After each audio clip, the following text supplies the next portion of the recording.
Hello students, welcome again. Today I will talk about reciprocal space and reciprocal lattice vectors.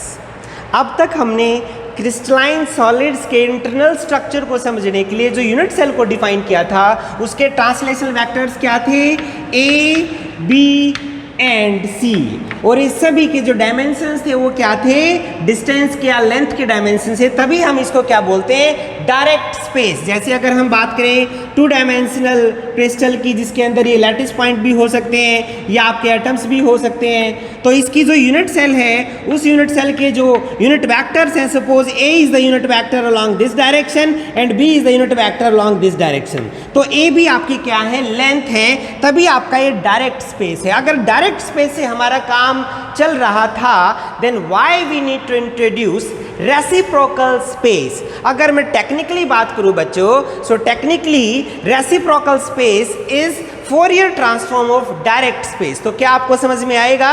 नहीं ना। तो इसीलिए हम बड़े सिंपल वर्ड्स में इसको समझना चाहते हैं, तो उसके लिए आपको XRD को फील करना पड़ेगा। और XRD क्या है? XRD is the technique to determine the internal structure of crystalline solid, जिसको हम बोलते हैं X ray diffraction. So in XRD when X-rays are pass through crystalline solid then what we are getting some kind of diffraction pattern। जैसे हमने last lecture में बात भी किया था, जैसे अगर हम लुई मेथड की बात करें तो वहां पे आपके क्या आते हैं, we are getting different diffraction spot. ये देखो आपके अलग अलग डिफ्रैक्शन स्पॉट हैं। जैसे अगर इस इमेज की बात करें, आपके सामने जो इमेज है ये एक टिपिकल आपका लुई स्पेक्ट्रम है कोई भी पर्टिकुलर मटेरियल के लिए। तो यहाँ पे आप देखिए, यहाँ पे भी तो एक रिपीटिंग पैटर्न है ना बच्चों, तो इसका मतलब यहाँ भी एक यूनिट सेल है, लेकिन ये जो यूनिट सेल आपकी होगी वो डायरेक्ट स्पेस में नहीं होगी, ये आपकी रेसिप्रोकल स्पेस में होगी। अब क्यों रेसिप्रोकल स्पेस में होगी? तो देखो रेसिप्रोकल का लिटरेरी मीनिंग तो आपको पता ही ना कि कुछ उल्टा यहाँ पे चल रहा है। वो उल्टा कैसे? इसके लिए हम बड़े सिंपल वर्ड्स में एक बार समझते हैं, डिफ्रैक्शन ड्यू टू ग्रेटिंग। अब ये देखो, मान लो आपके ग्रेटिंग के अंदर ये क्या है आपकी, suppose these are the slits, ये स्लिट्स हैं, ठीक है, अलग अलग स्लिट्स हैं, and suppose we are getting some kind of diffraction pattern. So when light of some wavelength is pass through this grating then we are getting some maxima, zeroth order, first order, second order, first order, second order। Clear है? अब यहाँ पे बात करें, suppose d is the distance between two slit, two consecutive slit. अब अगर मैं इस D को कम करूंगा, ग्रेटिंग के केस में अगर मैं D को कम करूंगा तो जो डिफ्रैक्शन स्पॉट है इसकी जो डिस्टेंस है वो बढ़ जाएगी बच्चों। क्या क्लियर है? अगर मैं D को ज़्यादा करूंगा तो इसकी जो डिस्टेंस है वो कम हो जाएगी। इसका मतलब डिफ्रैक्शन के केस में जो यहाँ पे हो रहा है वो उल्टा हो रहा है ना, यानी डायरेक्ट लैटिस में, डायरेक्ट स्पेस में जब आप डिस्टेंस को इंक्रीज करते हो तो यहाँ पे डिस्टेंस कम हो जाती है, जब डायरेक्ट स्पेस में आप डिस्टेंस को डिक्रीज करते हो तो यहाँ पे डिस्टेंस बढ़ जाती है। इसका मतलब कुछ उल्टा है ना, तभी यहाँ पे आएगा आपका रेसिप्रोकल स्पेस। तो इसको मैथमेटिकली हम कैसे डिफाइन करेंगे? तो उसके लिए हमें के स्पेस की जरूरत पड़ेगी। क्या होता है के स्पेस? जैसे आपका एक्सरेज या विजिबल रेज सब आपकी क्या इलेक्ट्रोमैग्नेटिक वेव्स हैं जिसके अंदर एक वेव लेंथ है। अगर वेव लेंथ है तो यहाँ कुछ वेव वेक्टर की तो बात होगी ना। वेव वेक्टर क्या होता है? k is equal to 2 pi lambda. Clear? तो वेव वेक्टर को ही, अब देखो ना वेव वेक्टर में क्या होगा आपका, रेसिप्रोकल ऑफ लेंथ, तभी रेसिप्रोकल स्पेस का पार्ट बनेगा। तो उसके लिए अब हम एक बार करते हैं के स्पेस, के स्पेस, के स्पेस। अब अगर देखो आपका अगर रियल स्पेस है, डायरेक्ट स्पेस है, तो इसके अंदर कोई भी direction, any direction, any translational direction may be represented as a some number of A, some number of B and some number of C। Clear? Where A, B, C are translational vector for direct space। Clear? लेकिन जब हम K space की बात करेंगे, suppose we are getting some one dimensional chain of atoms, ये आपके one dimensional chain है, and A is the lattice constant, यानी डिस्टेंस बिटवीन टू एटम्स। देखो A B है, A। So now let's focus on any nth। ये देखो आपका मान लो कोई भी nth आपका एटम है which is at a distance x from the origin, यानी ओरिजिन आपका कहीं भी हो तो वहां से x डिस्टेंस पे है, तो मुझे बताओ इसकी पोजीशन क्या होगी? So x may written as n of a, क्योंकि देखो ना ओरिजिन से आपका ये nth एटम है तो वहां पे हर दो एटम की डिस्टेंस a है, तो ओरिजिन से डिस्टेंस आपकी क्या हो जाएगी? na। सो जब कोई भी वेव इस लैटिस के अंदर से पास करेगी बच्चों, तो every atom starts vibrating like a wave, तो उसी वेव में वो सिंक्रोनाइज करेंगे, तो उसकी जो डिस्प्लेसमेंट होगी, क्या, what is the change in displacement for nth atom और nth लैटिस पॉइंट। तो यहाँ पे क्या होगी, जैसे वेव जाएगी ये वेव के अकॉर्डिंग ही वाइब्रेट करेगा। सो e⁻⁰ ओमेगा टी माइनस के एक्स, ये देखो ना, ये सिंपल आपकी वेव की इक्वेशन का सॉल्यूशन है। तो जैसे वेव आएगी वैसे ये वाइब्रेट करेगा, तो इसकी जो पोजीशन है, चेंज इन पोजीशन है, वो क्या होगी, सम मैक्सिमम एम्पलीट्यूड e⁻⁰ ओमेगा क्या आपका वेव की एंगुलर फ्रीक्वेंसी, और के क्या है wave vector, and k is 2π/λ। Clear है। K and for any nth particle x is equal to na, so your displacement is equal to a⁻⁰ omega t minus k x is na. Okay, now we know that this is the periodic structure in lattice. Periodic का मतलब क्या है कि देखो, जो environment यहाँ पे है वही इन्वायरमेंट यहाँ पे है, वही इन्वायरमेंट यहाँ पे है, वही इन्वायरमेंट यहाँ पे है। तो अब हम इसकी पीरियोडिसिटी एक बार चेक करते हैं कि suppose when we are moving the wave vector from k to k + 2π/a, periodicity check करने के लिए हम k को चेंज करते हैं k to k + 2π/a, then what happen, suppose this is equation number 1। अब इसके अंदर चेंज करो, so delta xn is equal to a⁻⁰ omega T minus k को रिप्लेस कर दो k + 2π/a से, सो k na, ठीक है, एक टर्म आपकी आएगी 2π/a, तो प्लस है, तो e⁻⁻ k में क्या आपका 2π/a na। देखो ये दो टर्म आ गई ना आपकी, when k is replaced by k + 2π/a, तो ये तो आपका क्या सेम ही आया है। So this term is equal to a⁻⁰ omega T minus k na, और ये आपकी टर्म क्या है, a से a कैंसिल, सो e⁻⁻2πn। अब ये देखो e⁻⁻2πn क्या होता है, दिस में B written as a cosine of 2πn minus sine of iota sine of 2πn। अब n आपका क्या है, n तो इंटीजर है। अब अगर n इंटीजर है तो साइन ऑफ 2π हमेशा क्या होता है, 2π या 4π या 6π ऑलवेज 0। तो यहाँ पे 2π कोसाइन ऑफ 2πn क्या होता है, cosine of 2π cosine of 4π, that is always equal to 1। So this term is always equal to 1, यानी जैसे ही हम k change from k to k + 2π/a, then your displacement remains same। क्या displacement में कोई फर्क पड़ा, कोई फर्क नहीं पड़ा बच्चों, वो सेम डिस्प्लेसमेंट आपकी रही।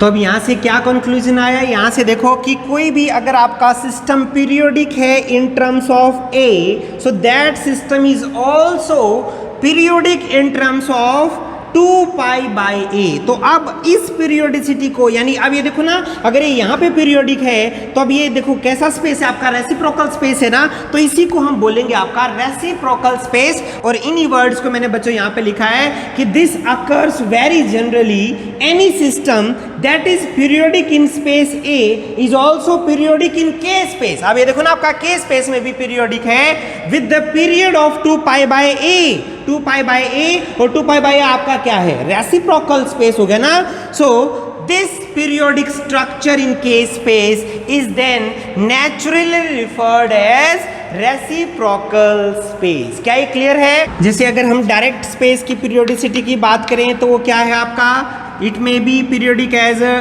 0a 2a 3a और -a -2a। तो रेसिप्रोकल स्पेस में आपका जो पीरियोडिक होगा, सो रेसिप्रोकल स्पेस में कहाँ होगा, 0 2π/a 2 of 2π/a 3 of 2π/a, same इस side -2π/a 2 of -2π/a and so on. तो ऐसे ही अब जैसे डायरेक्ट स्पेस को हमने नाम दिया था एक्स स्पेस, तो ऐसे अब हम रेसिप्रोकल स्पेस को भी नाम दे सकते हैं। Suppose it is the reciprocal space and it may be represented by the GN। तो ये देखो ना, पीरियोडिसिटी आपका रेसिप्रोकल स्पेस में भी है। अब जो है डायरेक्ट स्पेस में और रेसिप्रोकल स्पेस में क्या रिलेशन है, अब हम वो निकालते हैं, और वो रिलेशन बच्चों इसी टर्म से, इस टर्म से आपका आ जाएगा। अब देखो बच्चों, ये जो टर्म है, अब हम इसी टर्म को लेंगे to determine the relation between direct space and reciprocal space. तो इसको मैं ऐसे लिख सकता हूं, e raised to the power iota 2 pi by a n of a and that is equal to 1। Minus iota plus iota से कोई फर्क नहीं पड़ता बच्चों, क्योंकि अगर ये प्लस आयोटा होगा तो भी sine of 2 pi n is always equal to 0। Okay, so this is always equal to 1। अब हम यहाँ पे जो 2 pi by a आपका क्या है, ये रेसिप्रोकल कुछ वेक्टर है ना, तो इस पूरी टर्म को अब हम डिफाइन करेंगे। Suppose it is a sum GN, सो e raised power iota GN of A is always equal to 1। अगर ये वन डायमेंशन की हम बात करेंगे, सो e raised power iota some GN of X is always equal to 1। अगर हम इसी को जनरलाइज करें 3 डायमेंशन के लिए, for 3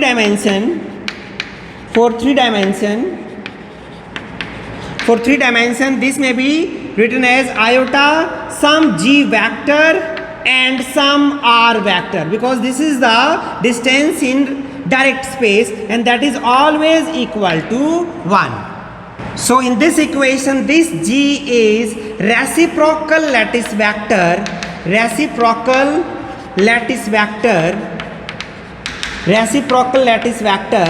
in 3 dimension।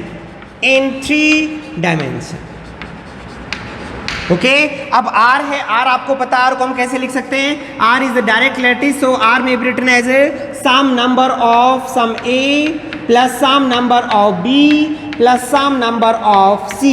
Okay, in a similar way, how we can write down the G? G is the reciprocal vector, may be written as a some number of some reciprocal vector A star, some number of reciprocal vector B star and some number of reciprocal vector C star। Okay, and so what is the relation between A star, B star and C star? हम निकाल सकते हैं इस equation की help से इनमें relation. R के अंदर ये ABC क्या है, ABC are the primitive translation vector for the unit cell and A star, B star and C star are primitive unit vectors in reciprocal space, means these are the reciprocal lattice vectors. तो अब ये relation क्या होगा reciprocal lattice vectors का और direct lattice vectors का। तो reciprocal lattice vectors निकालने के लिए देखो इस रिलेशन का हम यूज करेंगे। ये relation e raised power iota G dot R may भी written as a cosine of G dot R is equal to 1 को हम लिख सकते हैं कोसाइन ऑफ 2 pi n।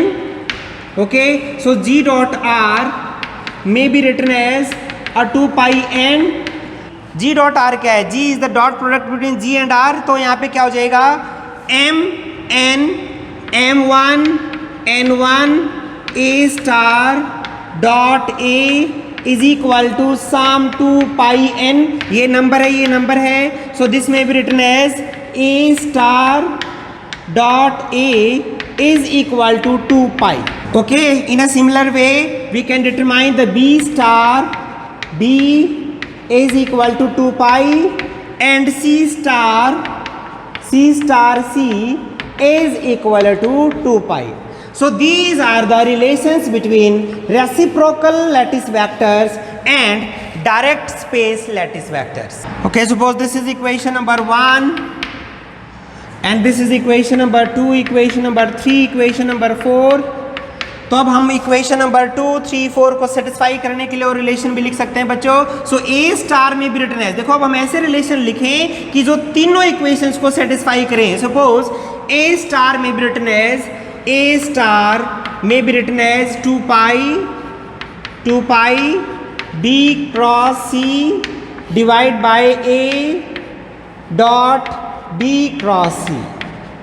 ये देखो क्या मैं लिख सकता हूं ऐसे, कैसे, यहाँ पे देखो ए स्टार इसके अंदर पुट करो, ए स्टार वेक्टर ए स्टार ए यानी ए डॉट बी क्रॉस सी तो ए बी सी कैंसिल, तो आपका क्या बचा 2 पाई बचा ना, यानी सेकंड इक्वेशन सेटिस्फाई होगी ना हमारी। तो in a similar way we can write down the B star. So B star में B written as 2 pi C cross A divide by A dot B cross C. B star B करो, so 2 पाई B dot C ए। तो A B सी आपको पता ही ये scalar triple product है, यहाँ पे हम ऑर्डर चेंज कर सकते हैं। तो A B C by A B C cancel, तो आपका बी स्टार बी क्या बचा आपका 2 pi. So in a similar way we can write down the C star. So C star में भी रिटन एज 2 पाई सी के बाद आपका क्या आता है A cross B divide by A dot B cross C. ठीक है, so equation number 5, equation number 6, equation number 7। अब यहां पे देखो A star B star and C star क्या है, these three are the reciprocal lattice vectors where A B C are primitive unit vector for direct lattice. अब अगर आपके पास simple cubic है या बॉडी सेंटर्ड क्यूबिक है या फेस सेंटर्ड क्यूबिक है, उसके परमिटिव यूनिट वेक्टर्स अगर आपको पता है तो उसके अंदर आप रेसिप्रोकल लैटिस वेक्टर्स निकाल सकते हैं। क्लियर, और हम वही निकालेंगे बच्चों। ओके, तो यहां मैं फिर रिपीट कर रहा हूं बच्चों कि कैसे हमने रेसिप्रोकल लैटिस वेक्टर्स निकाले। Simply it is a result of periodicity of के स्पेस व्हेन के is change to k plus 2 pi by a, then automatically we are getting this condition. Clear, और ये अगर कंडीशन आई है तो वहां से हमने लिख दिया g dot r is equal to 2 pi n। फिर हमारे पास ये 3 रिलेशन आए और इन 3 रिलेशंस को सेटिस्फाई करने के लिए हमने a star b star c star के लिए नए रिलेशन लिखे जो इसको सेटिस्फाई करते हैं और ये इसको सेटिस्फाई करती है और ये इक्वेशन नंबर 1 को सेटिस्फाई करती है। और ये सारा रोल कहां से आता है, means reciprocal space is the result of the periodicity of के स्पेस। क्लियर, और जिसका पीरियड आपका क्या है 2 पाई बाई ए। यहां से हम एक और चीज डिफाइन कर सकते हैं, ब्रैग्स लॉ। तो ब्रैग्स लॉ रेसिप्रोकल स्पेस में क्या होगा, जैसे आपने वहां पे किया था ना 2d sin theta is equal to n lambda, तो यहाँ पे जो ब्रैग्स लॉ क्या होगा हम एक बार वो करते हैं यहाँ पे। तो ब्रैग्स लॉ के लिए भी बच्चों हम सिंपल पीरियोडिसिटी का यूज करेंगे, k is replaced by k plus 2 pi by a, और 2 पाई बाई a को हमने क्या डिफाइन किया है, that is the g reciprocal vector. So k must be replaced with the k plus G. Clear, ठीक है, हम बहुत ही सिंपल वे में इसको ड्राइव कर रहे हैं। वैसे ही इसके अलग मेथड्स जैसे हम इवॉल्व कंस्ट्रक्शन से भी निकाल सकते हैं, लेकिन यहाँ पे हम सिंपल फॉर्मुलेशन इसको सिंपल बनाने के लिए बच्चों बहुत ही एक कॉमन सेंस का यूज करेंगे। k is replaced by k plus G. So on taking the dot product on both the side k dot a में B written as k plus G dot k plus G. Okay, so this में be k square is equal to k square plus G square plus 2k dot G. k square से k square cancel, so g square plus 2k dot g may B written is equal to 0 and this is the result of periodicity of the k with the period 2 pi by a. So this may be termed as a Bragg's law in reciprocal space. क्या ये clear है? तो अब यहां से बच्चों हमारे पास जो रेसिप्रोकल यूनिट वेक्टर्स आए हैं a star b star c star, तो इन 3 relation equation number 5, equation number 6, equation number 7 का यूज करके हम अब निकालेंगे सिंपल क्यूबिक के लिए रेसिप्रोकल लैटिस वेक्टर और फिर बीसीसी के लिए और फिर एफसीसी के लिए। तो सिंपल क्यूबिक यूनिट सेल आपको पता है कि जब आपके जो लैटिस पॉइंट्स या एटम्स जो है वो सिर्फ कॉर्नर्स पे हों तब आपकी क्या हो जाती है, वो सिंपल क्यूबिक यूनिट सेल। ये सिंपल क्यूबिक यूनिट सेल है। Suppose this is the origin and A B the lattice constant for this, means A is this side, same A same A. Clear है? So what are the, suppose this these 3 x axis, y axis, z axis are orthogonal vectors. a b c are 3 translational vector for simple cubic unit cell. और यहाँ पे जो unit cell simple cubic है, primitive unit cell भी इसकी यही है, क्योंकि परमिटिव यूनिट सेल क्या होती है, जिसके अंदर 1 इफेक्टिव नंबर ऑफ एटम हो, और इसके अंदर तो 1 ही एटम है, क्योंकि सारे जो एटम्स है कॉर्नर पे हैं, और कॉर्नर्स का इफेक्टिव नंबर ऑफ पोर्शन क्या होता है 1/8। सो 8 मल्टीप्लाइड बाय 1/8, तो आपका क्या हो गया 1। तो इस केस में जो परमिटिव यूनिट वेक्टर्स हैं, suppose primitive unit vectors are a dash, मान लेते हैं हम ये ए डैश लिख लेते हैं, A dash B dash and C dash. तो ए डैश आपका क्या हो जाएगा, A dash is equal to A I, B dash क्या है, B dash is A J, और सी डैश आपका क्या, क्योंकि ए क्या है सिंपल क्यूब है ना, तो सी डैश आपका क्या हो जाएगा, C dash is equal to A K. Clear. अब निकालो रेसिप्रोकल लैटिस वेक्टर। तो रेसिप्रोकल लैटिस वेक्टर क्या आएंगे, A star is equal to क्या होगा 2 पाई। अब यहाँ पे क्या रखोगे, बी डैश सी डैश, तो देखो बी डैश आपका क्या है, B dash A J, A square हो गया ऊपर A square, so J cross I divide by A dot A आपका क्या है, A I dot B cross C, तो ए क्यूब हो गया, तो यहाँ पे क्या होगा जे क्रॉस के। क्लियर। यहाँ पे बी क्रॉस सी था ना, तो बी में ए जे है और सी में आपका के है, के जे क्रॉस के। क्लियर। तो जे के की क्रॉस प्रोडक्ट करो, क्या होगा, that is equal to 2 pi a square. तो यहाँ पे नीचे क्या रहेगा, ए स्क्वायर से ए स्क्वायर कैंसिल, तो ए बच गया आपका नीचे। सो जे क्रॉस के इज आई, और यहाँ पे देखो ये क्या हो गया, आई डॉट आई क्या होता है 1, तो ये ए स्टार आपका क्या हो गया, A star vector is equal to 2 pi by A, means A star vector is 2 pi by A I. Clear. ऐसे ही बी स्टार निकालो, बी स्टार, तो बी स्टार क्या आ जाएगा 2 पाई बाई ए जे, और ऐसे ही सी स्टार जो आएगा, सी स्टार इज 2 पाई बाई ए के।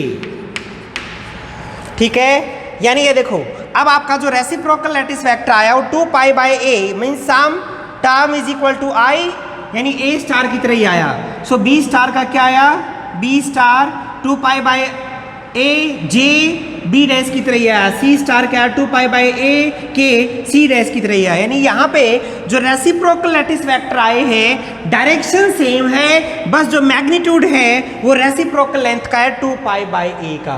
Means the reciprocal of simple cubic itself is a reciprocal simple cubic unit cell. Okay. अब हम बात करते हैं बच्चों body centred cubic unit cell की। तो body centred cubic unit cell के अंदर तो आपको पता है कितने इफेक्टिव नंबर ऑफ एटम्स होते हैं 2। तो वहां पे हमें पहले परमिटिव ट्रांसलेशन वेक्टर निकालने पड़ेंगे, फिर उसके बाद इस रिलेशन में पुट करेंगे तो हमारे पास रेसिप्रोकल लैटिस वेक्टर आएंगे। तो पहले हम निकाल लेते हैं primitive lattice vectors for body centred cubic unit cell. So body centred cubic unit cell में आपको पता है कि व्हेन एटम्स और lattice points are at the corners and one lattice point is at the centre. Suppose this is the simple cubic unit cell, simple cube whose one side is A. So 8 atoms are at the corners and 1 atom at the center. तो effective number of atoms इसके अंदर कितने हैं, there are 2 effective number of atoms. अगर 2 effective number of atoms हैं तो ये unit cell तो है, लेकिन क्या ये परमिटिव यूनिट सेल है? क्योंकि परमिटिव यूनिट सेल क्या होती है, primitive unit cell is that particular unit cell which have 1 effective number of atom, यानी उसके अंदर एक ही होना चाहिए। तो यानी यहाँ पे जो ट्रांसलेशन वेक्टर्स हैं वो अलग आएंगे, तो उसी के हम अब एक बार निकालते हैं। तो इसके लिए हम कई यूनिट सेल एक बार यहाँ ड्रॉ करते हैं, फिर हम परमिटिव ट्रांसलेशन वेक्टर्स आएंगे। देखो एक सिंपल क्यूबिक हमने ये बना लिया आपकी,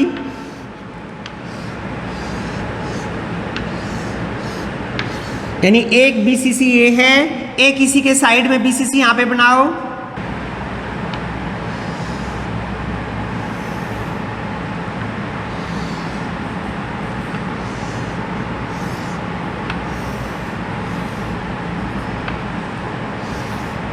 एक बीसीसी ये हो गया आपका, ठीक है। एक बीसीसी इसके नीचे बनाओ,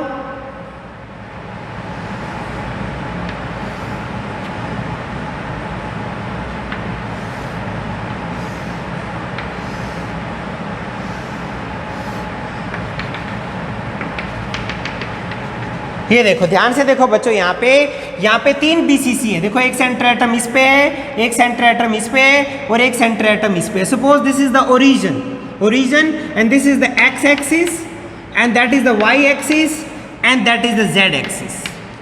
अब ये 3 एक्सिस हैं, x, y और z, ये इसके परपेंडिकुलर है। थोड़ा सा इस फिगर को समझने की कोशिश करो बच्चों। ये 3 डायमेंशनल फिगर है। जैसे देखो आपके सामने, देखो यहाँ पे इस इमेज में देखो, यहाँ पे भी यही है ना जैसे हमने बोर्ड पे बनाया है तीनों। तो यहाँ पे जो परमिटिव वेक्टर्स है, परमिटिव वेक्टर्स क्या होंगे, इस ओरिजिन से एक इस BCC यानी जो बॉडी सेंटर्ड एटम है इसको मिलाओ, A suppose it is the A, एक इसको मिलाओ, यहाँ पे जो ये गया and that is the B, और एक मिलाओ इसको and that is the C।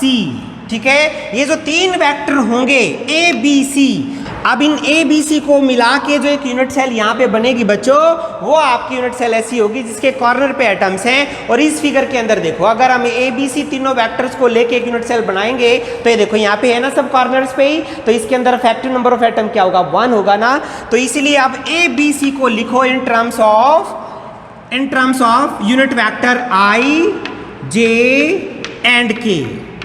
Clear? तो अब लिखो A आपका क्या होगा, A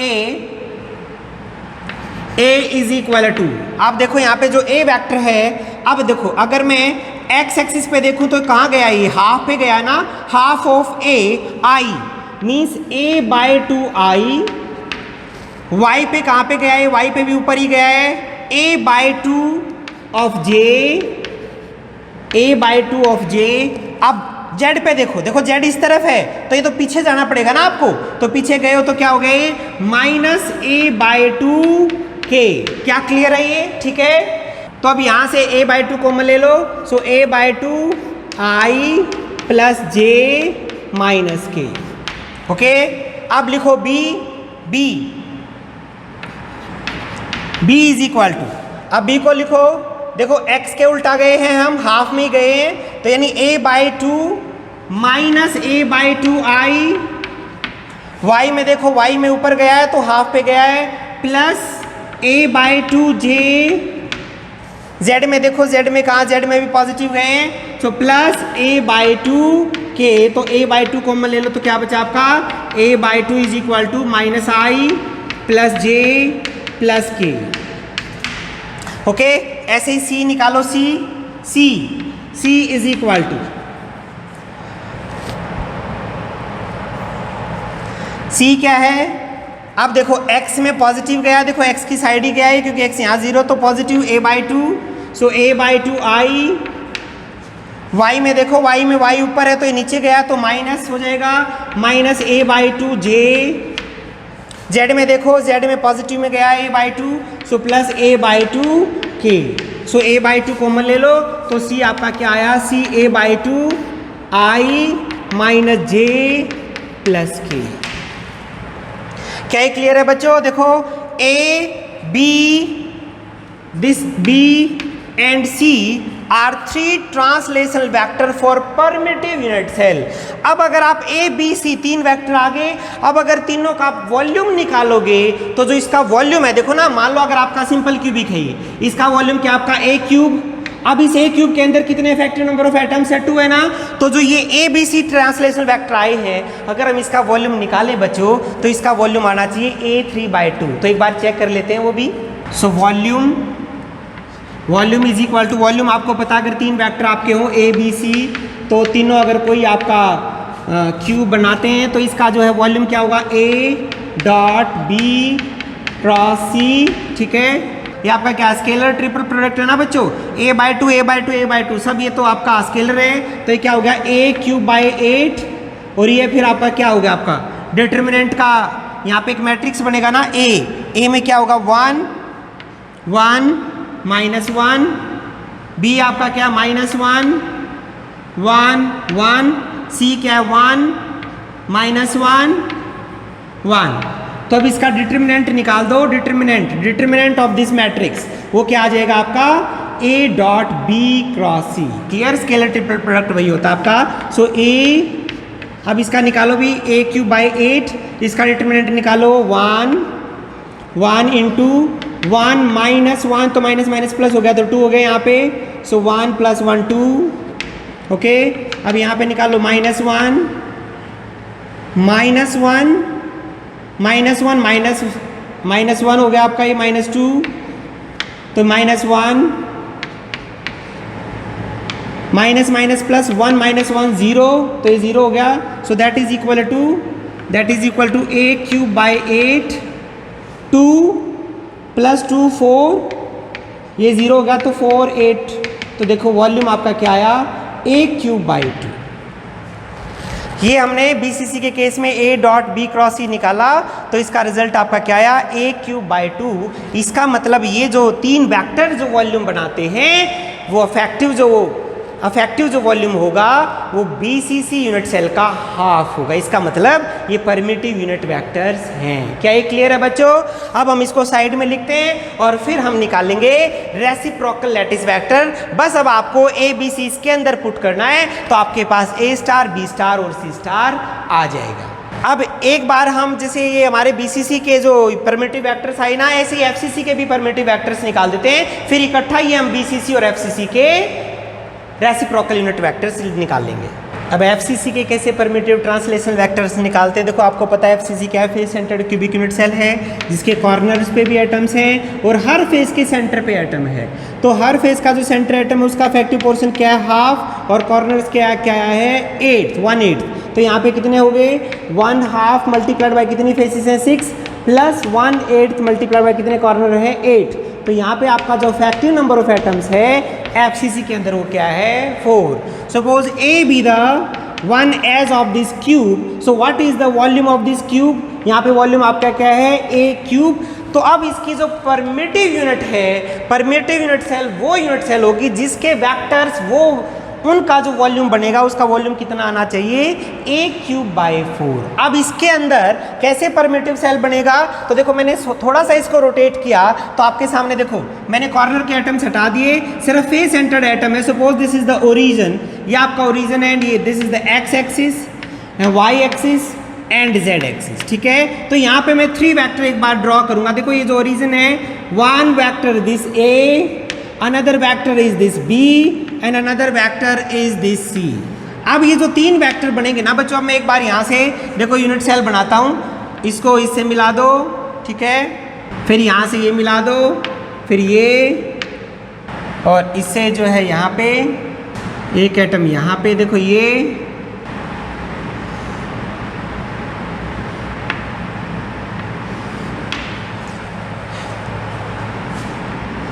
तो यहाँ देखो इसी के अंदर, ये देखो इसके अंदर एक थोड़ा सा एक और यूनिट सेल आई है ना जिसके सिर्फ कॉर्नर पे एटम्स हैं। अगर इसकी पिक्चर की बात करो, देखो आपके सामने देखो FCC थी, इस FCC के अंदर जो मैंने यहाँ पे ABC 3 वेक्टर यहाँ पे ड्रॉ किए ना, ABC जो 3 वेक्टर मैंने यहाँ पे ड्रॉ किए उसको मिला के अगर मैं यूनिट सेल बनाऊंगा तो आपके सामने देखो इस इमेज में आप देख पा रहे होगे जो डार्क पोर्शन है वो किसका, एक ऐसी यूनिट सेल है जिसके कॉर्नर पे एटम्स हैं। तो यानी इफेक्टिव नंबर ऑफ एटम वहाँ पे क्या होगा, फिर 1 होगा ना। तो यहाँ पे जो ABC है, these 3 are primitive unit vectors. तो अगर ये 3 है और ये 3 कौन से वेक्टर है, देखो ध्यान से यहाँ पे अगर मैं सिंपल क्यूब यहाँ पे बनाऊँ जिसके अंदर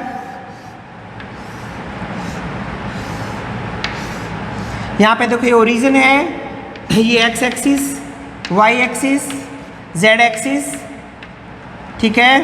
तो यहाँ पे एक देखो, एक इस फेस के सेंटर पे है, एक इस फेस के सेंटर पे, एक इस फेस के सेंटर पे, यानी जो बेस पे है। तो 3 जो वेक्टर हैं, अब यहाँ पे 3 वेक्टर देखो, suppose this is the A dash ले लेते हैं हम, क्योंकि यहाँ पे A हम जो है इस क्यूब का एज को हमने साइड को हमने लिया A, तो फिर ये B है, B, और ये आपका C है, C, ठीक है। तो C डैश, B डैश, तो अब लिखो यहाँ पे A डैश क्या होगा, A dash is equal to, अब जो A डैश है देखो A डैश किस प्लेन में, आपका XY प्लेन में है बच्चों, क्योंकि Z तो आपका 0 है वहाँ पे, तो XY प्लेन में क्या है A/2I, क्योंकि हाफ पे आता है ना, तो ये साइड अगर A है तो ये भी A है, तो A/2I, और Y पे भी क्या है A/2 प्लस A/2J, तो ये क्या आ गया आपका A/2I प्लस J, ओके। ऐसे B dash so B dash किसके अंदर है, बी डैश आपका वाई जेड प्लेन में है, तो बी क्या हो गया, वाई क्या हो गया a/2 j, और जेड में भी क्या है आपका प्लस a/2 k, ठीक है, और x का आपका 0 है, तो ये क्या हो गया आपका a/2 j प्लस k। ऐसे ही सी डैश, तो सी डैश देखो, C dash X Z plane में C dash is equal to a/2 i plus a/2 k, तो a/2 कॉमन हो गया आप, तो क्या बचा i प्लस k। अब ये तीन ट्रांसलेशन वेक्टर्स आगे बच्चों, a dash b dash c dash, these three are the permittive translation vectors। अब एक बार इसका वॉल्यूम निकालो ताकि पता चल जाएगा क्या आएगा।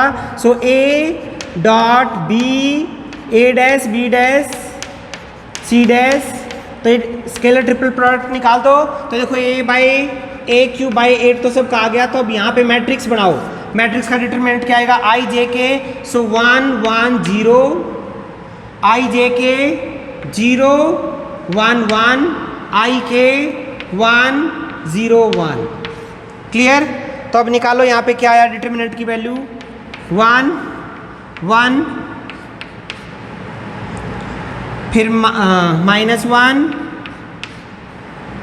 यहाँ पे क्या आएगा 0 -1, तो -1, ये 0 बच गया आपका, तो 1 + 1 2, तो डिटरमिनेंट की वैल्यू 2 आई। तो यहाँ पे क्या हुआ आपका a/8 × 2, तो जो इसका वॉल्यूम आया बच्चों, वॉल्यूम इसका देखो क्या आया a/4, ये देखो वॉल्यूम आया ना 1/4, तो 1/4 वॉल्यूम आया। इसका मतलब कि जो अफेक्टिव, जो आपकी जो परमिटिव यूनिट सेल है उसके अंदर 1 अफेक्टिव नंबर ऑफ एटम ही है।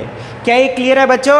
तो अब ये हम इन वेक्टर्स को भी साइड में लिख देते हैं। अब आपके पास देखो, अब आपके पास रेसिप्रोकल यूनिट वेक्टर्स के रिलेशंस हैं, बीसीसी के परमिटिव यूनिट वेक्टर्स के रिलेशंस हैं, एफसीसी के भी यूनिट वेक्टर्स के रिलेशंस हैं। तो बस सिंपल मैथमेटिक्स आपके पास बच गया बच्चों। तो मैं साइड में लिख के अब हम निकालेंगे reciprocal unit vector for BCC and FCC. अब बीसीसी के हम रेसिप्रोकल लैटिस वेक्टर्स कैसे निकालेंगे बच्चों, तो प्रोसेस बड़ा इजी है, क्योंकि हमारे पास रेसिप्रोकल लैटिस वेक्टर्स के लिए फॉर्मूले भी अवेलेबल हैं और बीसीसी की जो परमिटिव यूनिट वेक्टर्स हैं वो भी हमारे पास अवेलेबल हैं। अब आपको पता है कि ए स्टार निकालने के लिए 2 पाई, तो B dash cross C dash divide by A dash dot B dash cross C dash.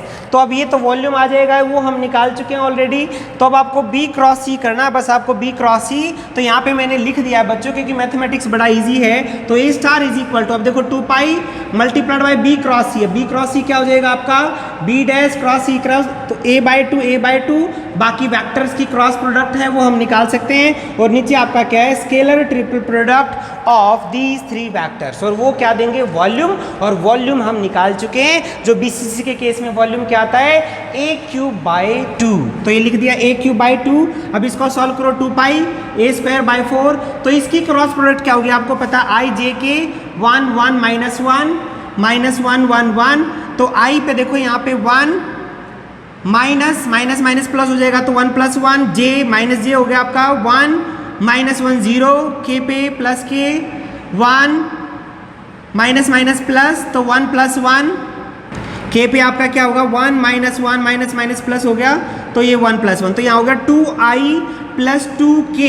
तो 2 को बाहर ले लो आप, देखो ना 2i + j। तो इसको अगर हम सॉल्व करेंगे 2 पाई, देखो इस 2 से 2 a²/2, तो a²/2 कैंसिल, नीचे क्या बचा आपका a बचा ना।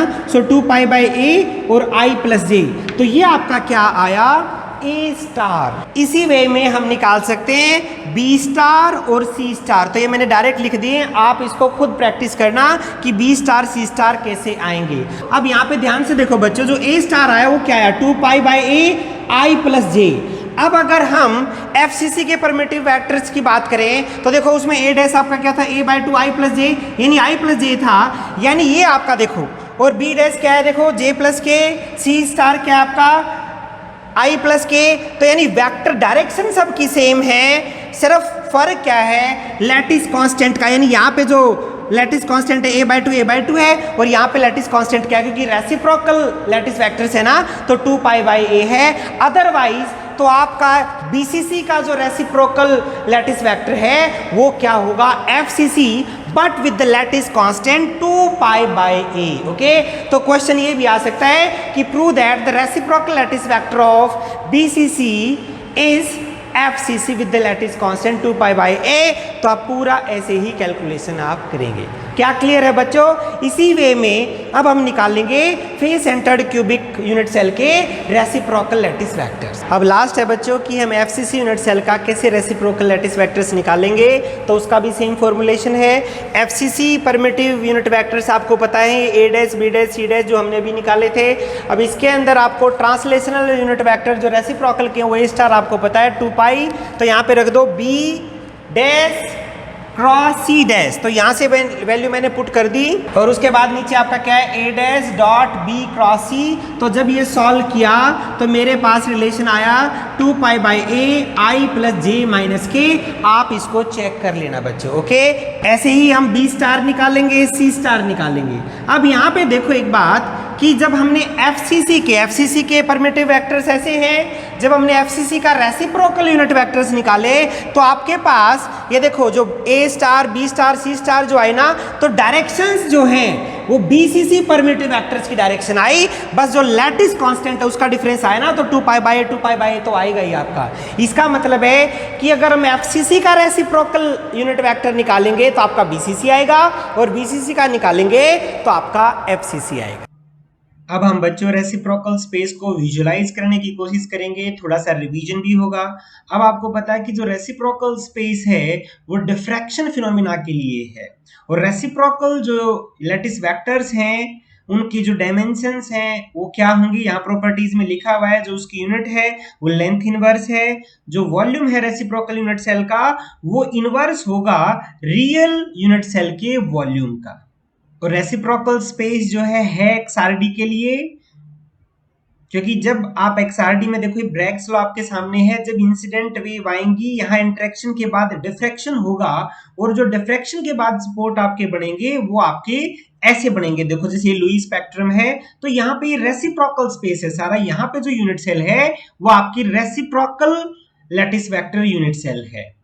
अब हम इसी को विजुलाइज करने की कोशिश करते हैं कि 2 डायमेंशनल में यूनिट सेल कैसी दिखेगी और 3 डायमेंशनल में यूनिट सेल कैसी दिखेगी। 2 डायमेंशन में आपको पता है जो यहाँ पे देखो इसमें दिखाया हुआ है रियल स्पेस और रेसिप्रोकल स्पेस। तो 2 डायमेंशनल में जो यूनिट सेल्स हैं स्क्वायर है, रेक्टेंगुलर है, ऑब्लिक है या हेक्सागोनल है। अब यहाँ पे देखो ये रियल स्पेस में A वेक्टर है, B वेक्टर है, तो रेसिप्रोकल स्पेस में आपका A स्टार और B स्टार है। अब हम यहां देखेंगे कि अगर मैं A को कम या ज्यादा करता हूं तो मेरा रेसिप्रोकल स्पेस में क्या अफेक्ट होता है। जैसे स्क्वायर लैटिस हम ले लेते हैं एक बार, या रेक्टेंगुलर लैटिस देखो कैसा दिख रहा है आपको। रेक्टेंगुलर है तो रेसिप्रोकल कैसा, ओब्लिक है तो कैसा दिखेगा, और हेक्सागोनल है तो कैसा दिखेगा।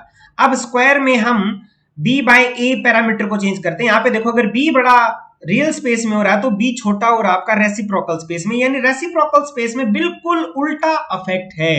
ऐसे ही अगर हम एंगल चेंज करते हैं तो वहां पे देखो रेसिप्रोकल स्पेस में कैसे एंगल चेंज हो रहा है, यानी बिल्कुल जो है अपोजिट अफेक्ट है।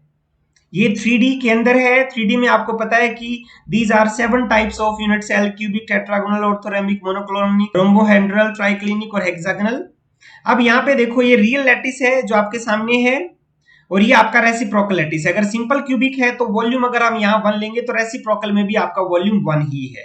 ठीक है, ABC are the 3 translation vector, और यहाँ पे क्या है A स्टार, B स्टार और C स्टार। अब अगर हम टेट्रागोनल पे टिक करें तो देखो टेट्रागोनल के लिए कैसा होगा, मोनोक्लिनिक के लिए कैसा होगा। यहाँ पे देखें जो वॉल्यूम है जो रियल स्पेस में, तो रेसिप्रोकल स्पेस का एग्जैक्ट अपोजिट वॉल्यूम है। देखो ना √3/2, यहाँ पे 2/√3।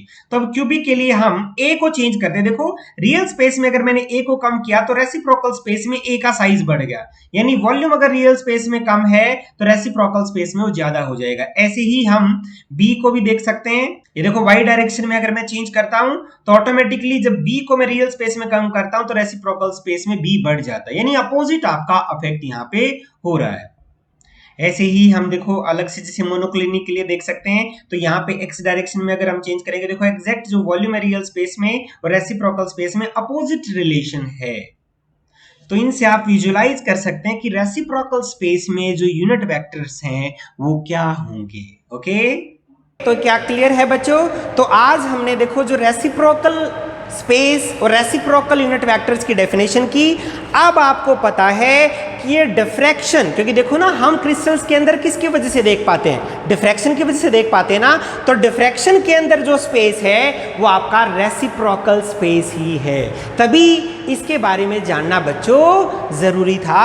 और ये हमने कैलकुलेट किया अलग अलग यूनिट सेल के लिए, सिंपल क्यूबिक के लिए, body centred cubic unit cell के लिए और face centred cubic unit cell के लिए। और इसके साथ आपकी सेकंड यूनिट हुई बच्चों कंप्लीट। ओके बच्चों, ओके बाय।